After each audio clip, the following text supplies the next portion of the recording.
요한복음 6장 16절부터 24절의 말씀입니다. 네, 오늘 요한복음 14번째 시간입니다.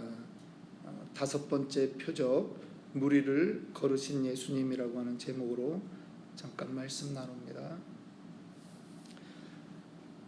우리 지난번까지 살펴보았던 말씀은 6장 1절부터 15절까지 말씀 가운데 예수께서 이제 무리들에게 장정만 남자만 5,000명이 되는 무리들에게 앉게 하시고 또 그들에게 예수님이 이제 오병이어로 축사하신 후에 기적을 일으키신 그러한 일들에 대해서 우리가 살펴보았습니다.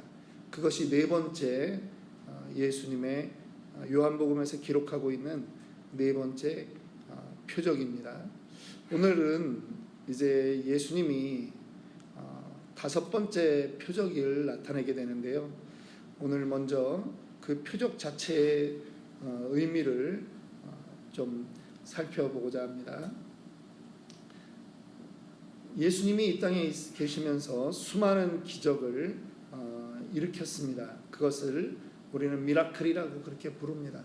그런데 이 요한복음에서 기록하고 있을 때는 그 미라클이라고 하지 않습니다. 요한복음에서는 사인이라고 합니다. 마치 우리 신호등 표지판과 같이 사인이라고 합니다. 사인은 뭔가 이 데스티네이션이 있는 거죠. 목적지가 있는 것입니다. 그 사인대로 가면 목적지에 도달합니다.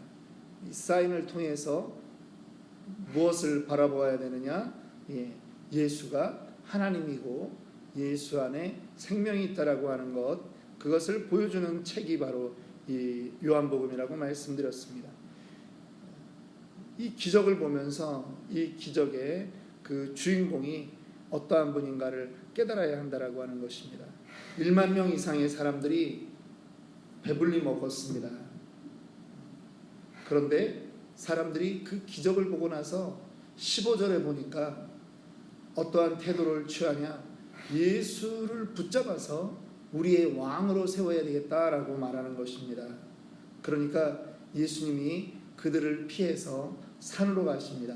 다른 성경에 보면 기도하러 산으로 가셨다라고 말하는 것이죠.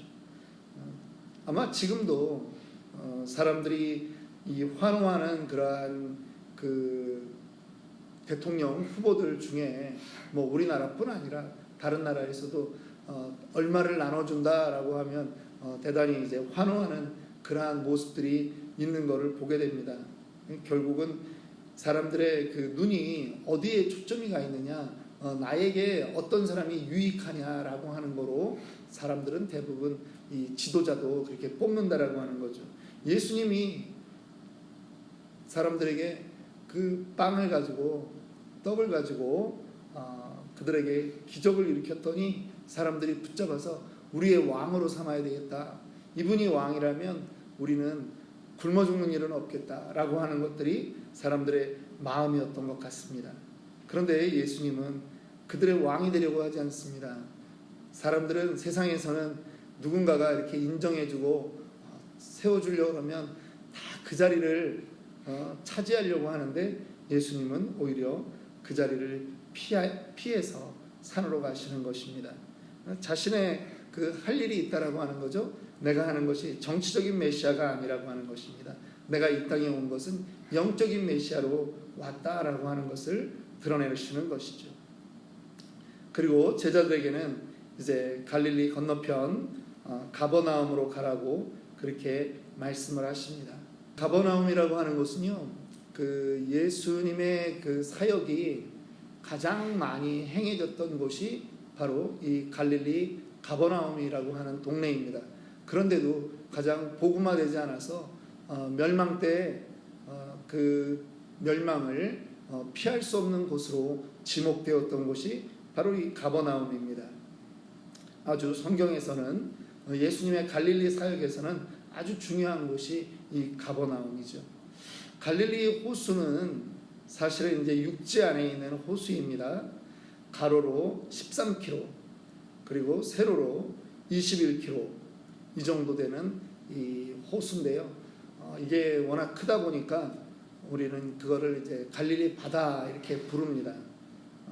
또 주변이 높은 산으로 쌓여 있습니다. 그리고 이 갈릴리 바다 자체가, 갈릴리 호수 자체가 그 지중해보다 무려 200m나 그 아래에 있습니다. 그러니까 밤이 되면은요, 산 쪽에 기온이 낮아지고 또 바다 쪽은 기온이 이제 높은 채로 있기 때문에 이것이 이제 온도차로 인해서 풍랑이 일어날 때가 있다라고 하는 것입니다. 이 날씨의 변덕이 이 갈릴리에는 많이 있습니다. 예수님의 제자들은 약 7명 정도가 그 뱃사람들입니다. 어부 출신들입니다. 그래서 그들이 갈릴리에서 노졌고 그렇게 다녔던 것에 대해서는 이골이 난 사람들입니다. 그런데 지금 그들이 그 바다를 항해해 가는데 풍랑을 만난 것입니다. 아주 고생하고 있는 것이죠. 그 상황에서 이들이 밤새도록 배를 젓는데요, 육지에서 술이나 떨어져 바람이 거슬림으로 물결을 인하여 고난을 당하더라. 멀리 못 가고 계속 거기서 지금 하루 종일 그 밤새도록 고생하고 있는 것입니다. 그런데 그때 예수님께서 물 위를 걸어오시는 그러한 장면들이 오늘 본문에 나와 있는 것입니다. 오늘 이것을 우리는 5번째 기적이라고 합니다. 여러분, 이 신학자들 중에도 이러한 사람들이 있었습니다. 뭐냐면 18세기에요. 성경 말씀 가운데 기적은 우리가 이거 이성적인 사람으로서 믿을 수가 없다. 그래서 이런 사람들이 이제 그 신학 학파들 중에 이제 합리주의자들, 이성주의 학파라고 합니다. 이성주의 신학, 레이셔널 티올로지 이 주장하는 사람들이 있었습니다. 그래서 이 사람들이 성경을 다시 이제 자기네들이 편집하기로 했습니다. 그래서 서로 모여가지고 성경의 기적에 대한 거는 우리가 이건 믿을 수가 없는 것이다 해가지고 성경을 이제 잘라내기 시작했습니다. 그렇게 잘라냈더니 나중에 남은 게 뭔지 아십니까? 이 성경 겉 커버밖에 남지 않았다라고 하는 것입니다. 예수님의 기적도 잘라냈습니다. 노아 홍수 이전의 모든 일들을 믿을 수가 없는 것입니다. 사람이 어떻게 900살 이상을 살았느냐, 이거 말도 안 된다. 다 잘라냈습니다. 그리고 출애굽 홍해 사건 잘라냈습니다. 뭐 이런저런 사건들을, 여리고성 무너진 것도 잘라내고요, 다 잘라내고 보니까 또 잘라내야 되는 게 있는 것입니다. 뭐냐면 눈에 보이지 않는 하나님을 믿을 수가 없다는 것입니다. 그래서 하나님 나오는 모든 문장들을 다 잘라냈습니다. 그러니까 성경에 남아있는 게 겉 표지밖에 남지 않았다라고 하는 말이 있는 것입니다. 신학자라고 해서 믿음이 있는 것이 아닙니다. 성경을 학문적으로만 접근하려고 하니까 믿어지지가 않는 것입니다. 그런데 이 예수님의 기적 사건들을 믿는 사람들이 있습니다. 많이 못 배워서 그런 것이 아닙니다. 또 덮어놓고 믿는 것도 아닙니다. 믿어지는 것입니다. 원리는 알지 못하는데 언제부턴가 마음에서 이 모든 일들이 사실로 믿어지는 것입니다. 비록 예수 그리스도가 나와 같은 인간의 모습으로 이 땅에 오셨지만 그분이 전능한 하나님이고 천지 만물을 창조한 그러한 하나님이라면 이 일은 가능하겠구나 라고 하는 그런 믿음이 생기는 것입니다.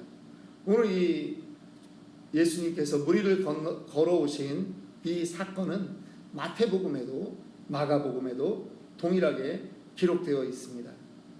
특별히 오병이어와 같은 그러한 사건은 많은 사람들 앞에서 이루어진 그러한 일들이라면 오늘 이 예수님의 물 위를 걷는 사건은 그 배에 타고 있는 제자들을 위해서 예수님께서 보여주신 것입니다.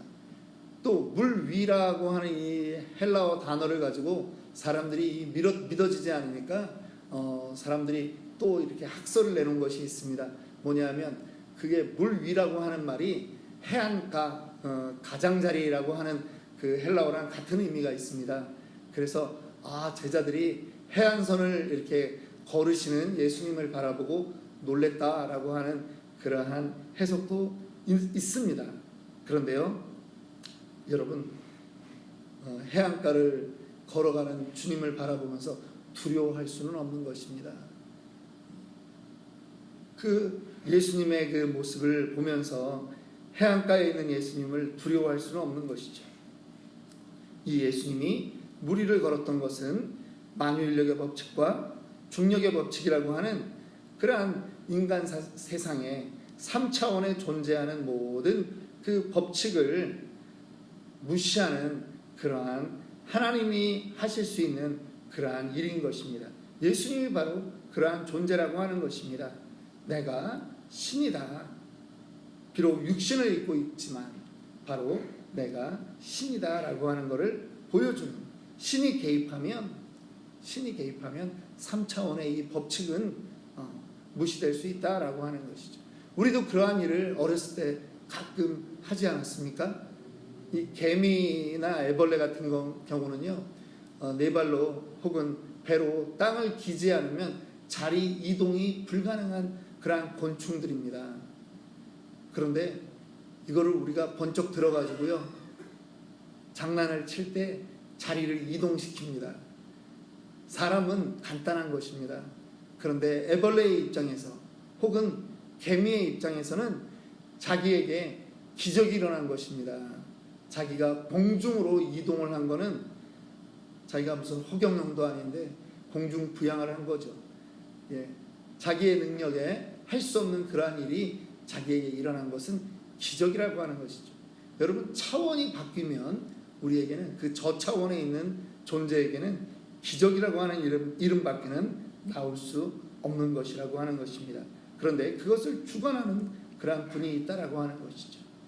그 분이 바로 예수 그리스도다라고 하는 것입니다.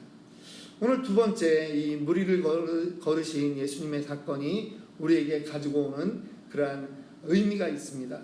뭐냐면 풍랑과 같은 인생의 문제는 모두에게 닥칠 수 있다라고 하는 것입니다.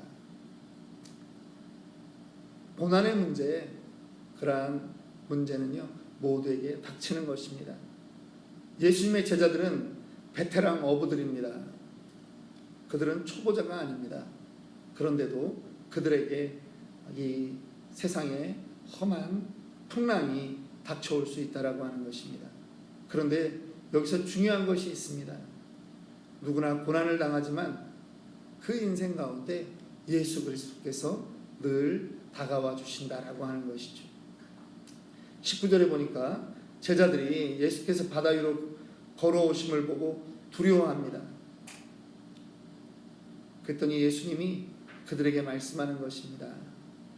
내니 두려워 말라라고 말합니다. 영어 성경으로 보니까 It is I라고 말합니다. 이 말은요, 헬라어로 이 그 요한복음에 여러 번 사용된 말입니다. 나다, 내가, 그다. 출애굽기에서 말하면 스스로 있는 자다. I am who I am, 이런 의미인 것입니다. 바로 이 모든 것에 지존자로, 창조자로, 전능자로 있는 그가 바로 나다. 두려워 말라라고 하는 말씀이 오늘 저와 여러분들의 마음에 있기를 원합니다. 물 위로 걸어오신 그 주님이 그 증거이십니다.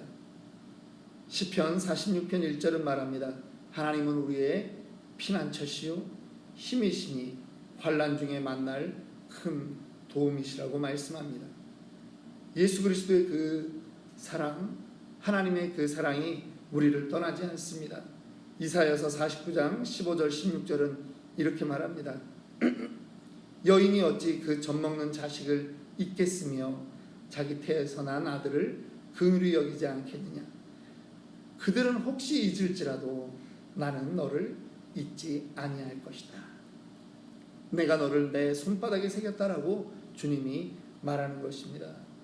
이사야 41장 10절에 말씀합니다. 두려워 말라 내가 너와 함께함이라. 놀라지 말라 나는 네 하나님이 됨이니라. 내가 너를 굳세게 하리라. 참으로 너를 도와주리라. 참으로 나의 의로운 오른손으로 너를 붙들리라.